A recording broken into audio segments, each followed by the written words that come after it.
Okay, here we are receiving the 1966 Ford Bronco project. Taking a lot of test drives. It's absolutely just awesome. Here it is. It's got the 302 Ford motor in it, and a little bit of a spaghetti nest of wire there. Maybe taking this thing out and put a high performance motor in it.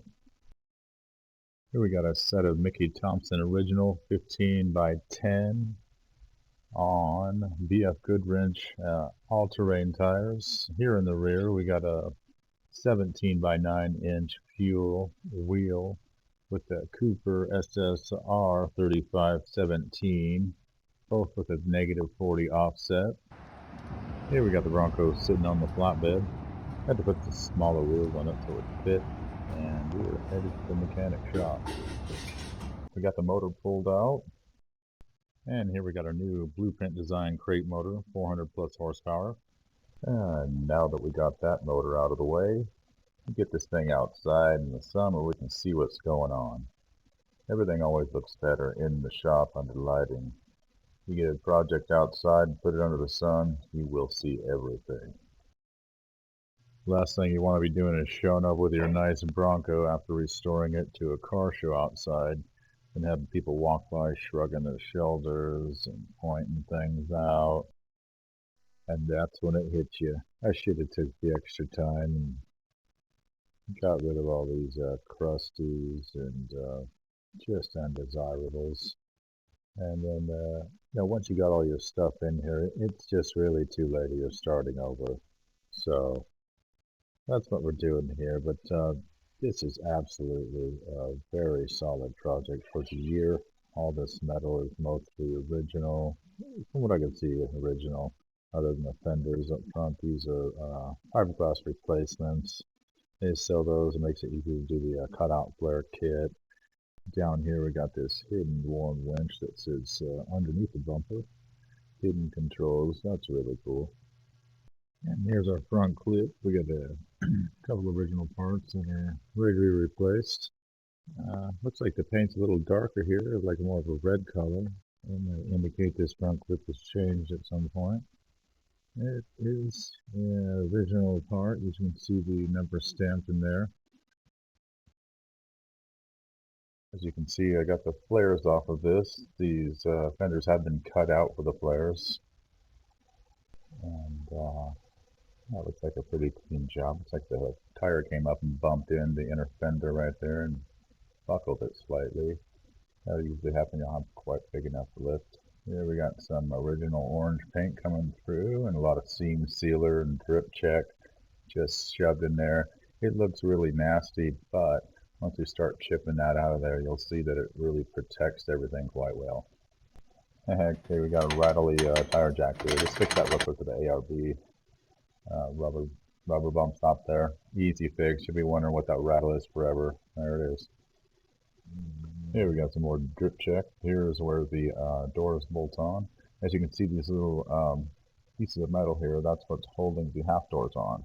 What we're going to do is we are going to take those off and put a solid piece across there and sink it in just a little bit. We also have the bottom of this rocker guard. You can see it must have landed on a rock or something here, having some fun out in the desert. Who knows? But we can fix all that. And I'm going to close up these gaps, put the original highbrow fenders on the rear. And here we have some very nice metal from 1966, looking good.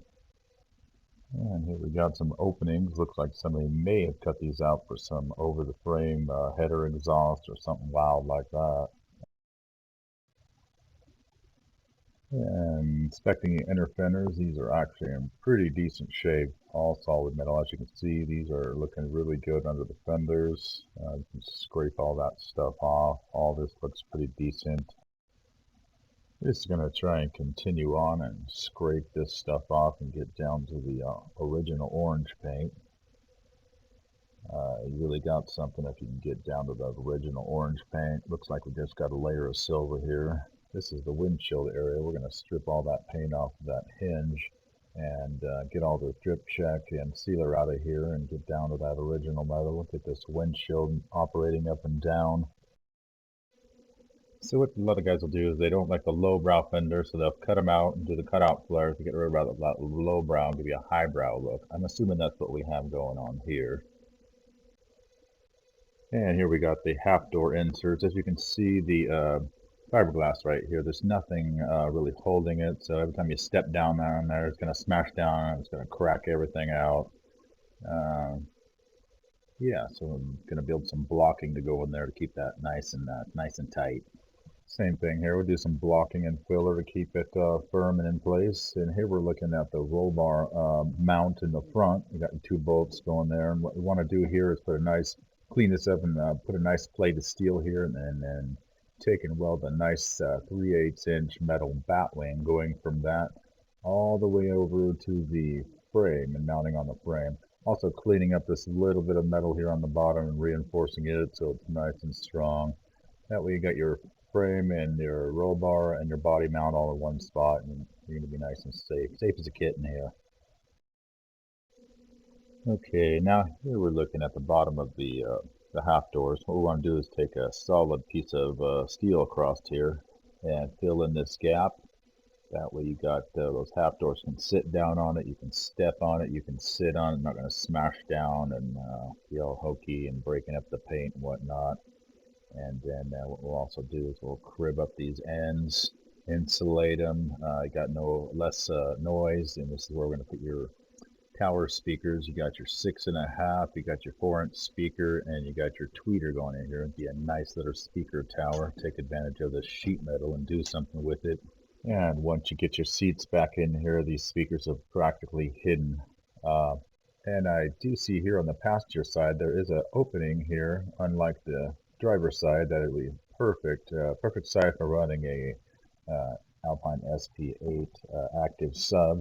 We pointing down firing onto the floor, tucked in under the seat, so it'll actually move with the seat and have a layer of insulation in between. But this will be turned into one big base port. And here we got our tailgate. We'd like to do something back here, so you can have like a tailgate party, watch the stars, hang out with friends, sit around a campfire. Anyways, my idea was to put some cup holders on the side. You hit those, they're going to spill right off the side onto the ground. Then put a bench seat in the middle. I see guys putting 2 seats in, but I'm seeing, hey, you're going to get 2 or 3, maybe even 4 people sitting in there. And one thing I see guys do is they do the cutout flares for a couple different reasons. They either have rust in their fenders or they don't like the look of a lowbrow. So what they'll do is they'll cut all this out. And as you can see, the metal that's showing exposed here would be covered if it hadn't been cut out.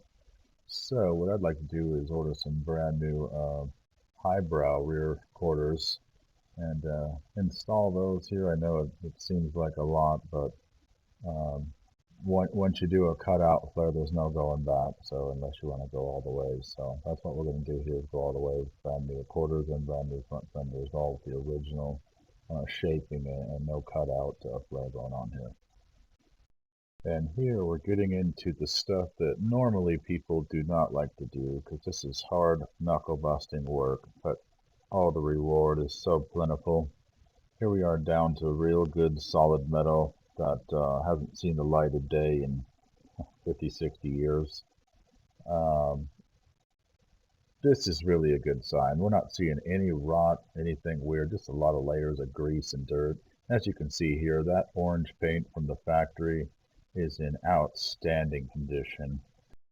I'll continue on scraping this all off and straightening this out, and scraping all this stuff off the top of the fender here. As you can see, the metal underneath it has been preserved quite well. I'm instantly down to the silver and the orange paint. It's looking solid. It's even bright. So we're looking great here. Be able to get these new fenders on and hood and get them all lined up and get the gaps in there looking really good. Yeah, the key to lining up the fenders and the hood here is in the inner fenders. If those inner fenders are moved at all, you're never going to get that thing lined up.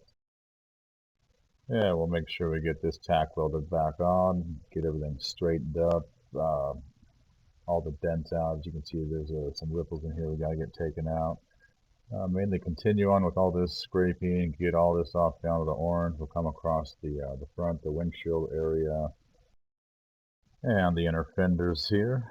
We'll get all that looking good. We got a little crack here. We'll get that welded up and straightened out, heat back in place, tack weld this back together, scrape all this old material off, get it all back down to the original orange, and come around the inner fenders here. As you can see, we started to straighten this out. Okay, now we're coming around to the roll bar mount on the passenger side. A little bit of patchwork here. We're going to get this all welded back up and looking good. And we come around to the shock mounts. We are going to modify this into a double shock. We're going to be running 2 reservoir shocks on here. After we sandblast all this rust off this frame and sandblast any other areas that we can't quite scrape out. And here we have our 3-way component speakers. These are made by Down for Sound, and these are competing with the Alpine R2 5653s. In my opinion, these are a little more attractive, a little more heavy duty, better connectors, just a more attractive speaker, and every bit of the sound quality is there as well. So in my opinion, this is an upgrade from the Alpine 3-way component speakers. Really high quality speaker. We're going to be running the Tower Amp 4x800 on these, running 400 watts per side at 1 ohm, and they're going right in these speaker towers here, fitting perfectly as an acoustic speaker tower that'll be sitting right in line with the seat, which will basically make these things invisible to the outside. And let me give you a quick example of what it's like to scrape this stuff off. Not too big of a deal, just using a pocket knife. But after about 10 minutes, it feels like your hand's going to fall off. But this is just, this is what you want to see right here. This is like finding gold in your acrostic restoration. And we'll just continue on scraping this and scrape every inch of this vehicle, and then we'll use sandblasting to get the little cracks and crevices we couldn't reach. Okay, got a real simple upgrade going on here. We're going to take this shock mount and then we're going to duplicate it on the other side, and just on your basic dual shock mount here, you got a little extra cushion for your spring. And move on to the front clip here. It's all solid metal. Has some minor wavy metal along the bottom, as you can see. Small ripples, you know, basically roughed in straight, but as you zoom in and see these wavy pieces, those will need to be straightened. Definitely some time spent to get these perfectly straight. You know, as you look closer, there's a lot of pits and things like this. We're going to sandblast this whole thing down, get it as absolutely straight as we can with the hammer, and get it all in with direct metal primer. And this part right here is starting to shape up. Now we can get in and grind those welds smooth and getting every, as you can see, all the spot welds, how good a condition this metal really is in factory paint. This is what we're looking for.